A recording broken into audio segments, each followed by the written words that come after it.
Aquí tenemos un resumen de lo que son los diferentes tipos de insulina. En la parte superior tenemos los análogos de acción rápida, que aquí mencionan en la transparencia, pero yo les llamo de acción ultra rápida y más tarde vamos a ver por qué. De esos tenemos 3 representantes en la actualidad, que es la insulina Lispro, la insulina glulicina y la insulina Aspart.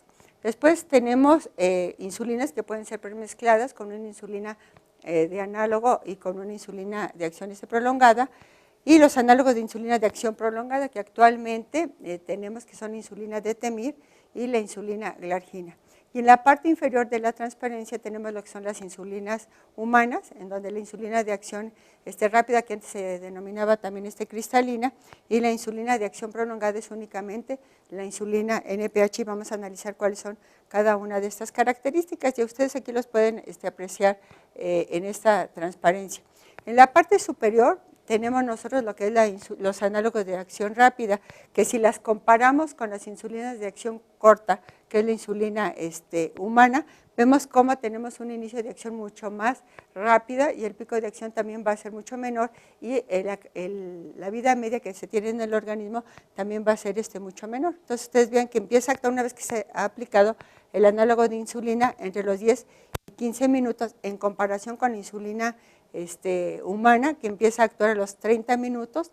El tiempo máximo de acción con el análogo de insulina es de 60 a 120 minutos, con una duración total de 3 a 5 horas, que es mucho más corto, porque la insulina de acción regular es de 2 a 3 horas el pico máximo y tiene una duración hasta de 8 horas. ¿Cuál es la ventaja de utilizar un análogo de insulina en relación con una insulina de acción corta? Pues que la vamos a poder aplicar nosotros, ¿verdad?, antes de iniciar a comer, mientras que la insulina de acción corta tenemos que aplicarla entre 30 a 45 minutos antes de los alimentos. En la parte inferior tenemos las insulinas basales, y aquí estamos comparando tanto la insulina de acción intermedia que mencionaba yo, que es la insulina humana, y que esta empieza a actuar más o menos de 1 a 3 horas después de que se aplicó por vía subcutánea. Tiene un pico máximo de acción de 5 a 8 horas y una duración total de aproximadamente 18 horas, y que esta generalmente, como le indicamos en la práctica clínica, es antes de acostarse. En cambio, los análogos de insulina de acción prolongada, vemos que estos empiezan a actuar una vez que se ha aplicado a los 90 minutos, y ven ustedes la diferencia con la insulina NPH. Aquí no va a haber pico de acción, sino que se va a mantener una concentración basal de insulina prácticamente las 24 horas del día, y que generalmente también nosotros la aplicamos durante la noche. Y en la parte inferior, ¿cuál es el comportamiento cuando nosotros aplicamos una insulina de acción corta o de acción ultra rápida con una insulina basal? Bueno, aquí tenemos cuáles son las características de las insulinas basales, y aquí estamos comparando tanto la insulina de acción intermedia, la NPH, que es de origen humano, y la estamos comparando con los análogos de acción prolongada, como la insulina Glargina y la insulina Detemir, y vean cuáles son las características que hacen la diferencia entre una y otra. El inicio de la insulina NPH, una vez que es aplicada por vía subcutánea, es de 1 a 3 horas y va a tener un pico de 5 a 8 horas con una duración hasta 18 horas. En cambio, con la insulina Glargina y la insulina Detemir empieza a actuar a la hora y media. Nuevamente quiero enfatizar en que no va a haber pico de acción, y la insulina Glargina tiene la ventaja sobre la insulina Detemir, que va a tener una duración de aproximadamente 24 horas.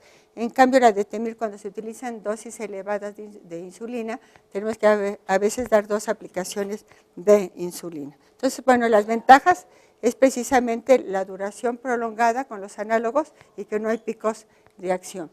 Y aquí vemos cuál es la estructura de la insulina Glargina. Entonces, aquí hacia su lado izquierdo tenemos la cadena alfa y la cadena beta. Y ustedes pueden observar cuáles son las modificaciones que se hicieron, en donde en la cadena beta, que es la cadena inferior, se cambió en el tercer aminoácido una asparagina por una lisina, y en la cadena beta hicimos el cambio de una insulina, de un aminoácido lisina con un ácido glutámico. Y aquí podemos ver qué es lo que sucede cuando nosotros la aplicamos por vía subcutánea.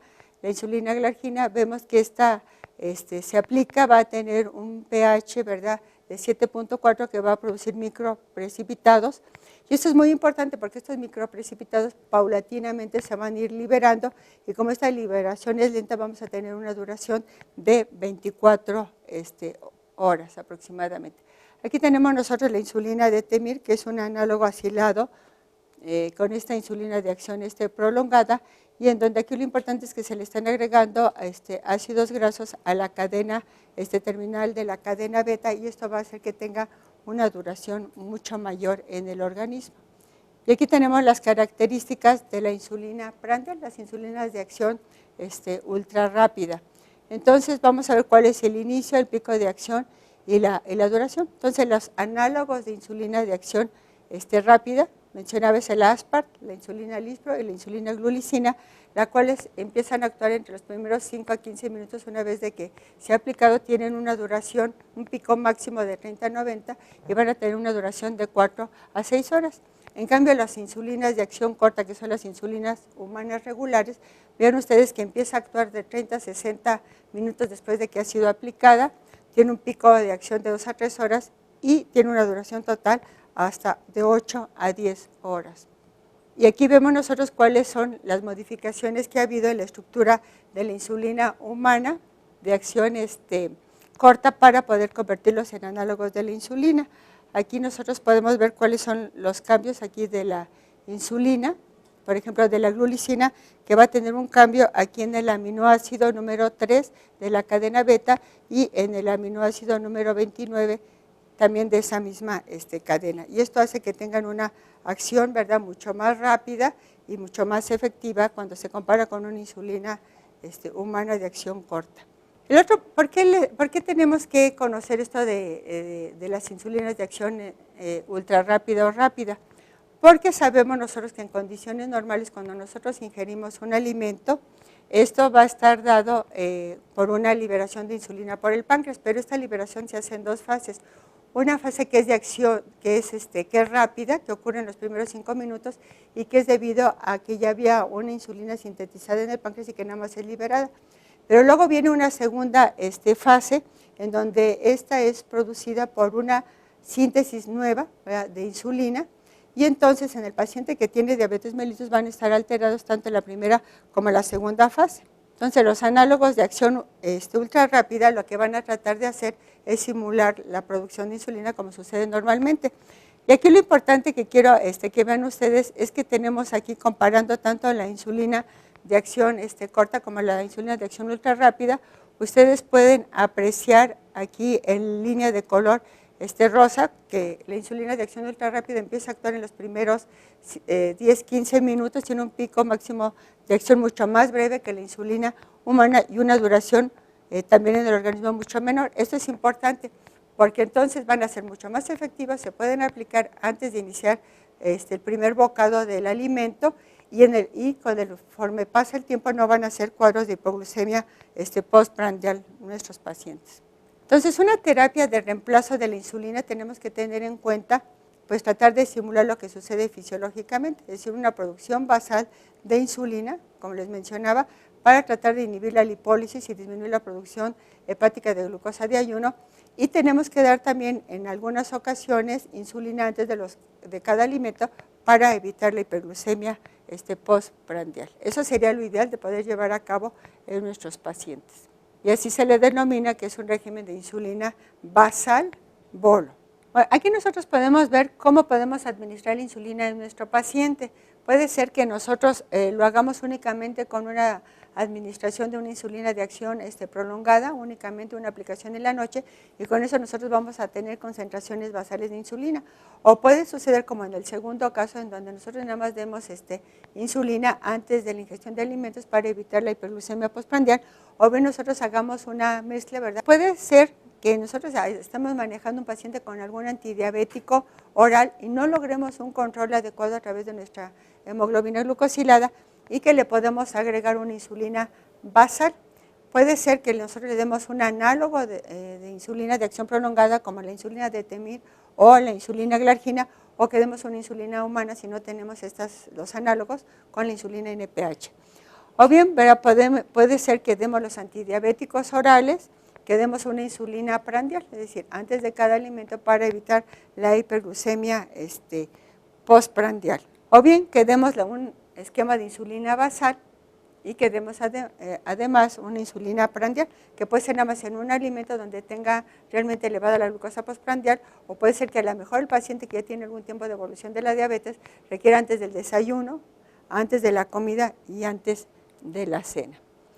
Y aquí nosotros estamos viendo cómo vamos a nosotros a iniciar la insulina. En general en los pacientes diabéticos tipo 2, los vamos a iniciar de manera combinada con un antidiabético oral y entonces vamos a administrar la insulina, el análogo, por ejemplo la glargina, por las noches para tratar de ir controlando, a ver cuál es el comportamiento de la glucosa en ayuno. Y si vemos que no hay respuesta con el paso del tiempo, pues a lo mejor tenemos que suspender los antidiabéticos orales y dar la insulina basal junto con insulina de acción ultra rápida antes del desayuno, de la comida y de la cena.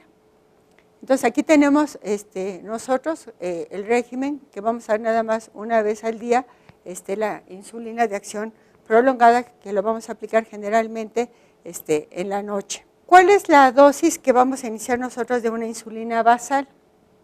Bueno, pues vamos de manera muy sencilla, todo esto ha venido mejorando con el paso del tiempo, es dar 10 unidades de insulina, glargina, antes de acostarse, o podemos dar dosis de 0.1 a 0.2 unidades por kilogramo antes de acostarse.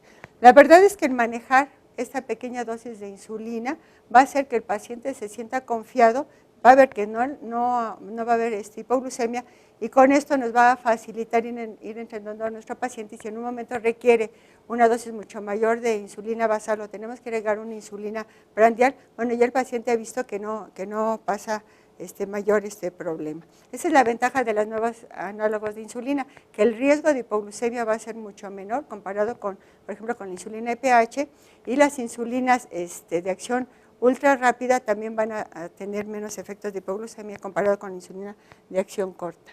Entonces, vamos a ir nosotros, les mencionaba dar una dosis de inicio que puede ser de 10 unidades antes de acostarse. A lo mejor el paciente está recibiendo la metformina, 500 miligramos antes de cada alimento y nosotros le ponemos las 10 unidades de glargina. ¿Cómo vamos a ir monitorizando nosotros la administración de insulina? Bueno, pues vamos a ir tomando en cuenta para el monitoreo la glucosa en ayunas. Eso es lo único que tenemos que valorar ahorita. Y tenemos que ir incrementando la dosis cada tercer día, 3 unidades de la insulina hasta obtener una glucosa de ayuno que esté entre 100 y 130. Y tenemos que ir valorando que no vayan a ser cuadros de hipoglucemia. Esto es lo que recomienda la Asociación Americana de Diabetes, iniciar 10 unidades o 0.2 unidades por kilogramo por día en la noche e ir incrementando entre 2 o 3 unidades cada 3 días hasta que la glucosa plasmática en ayuno, aquí mencionan que sea de entre 70 y 130, pero podemos ir para evitar el riesgo de hipoglucemia que esté entre 100 y 130.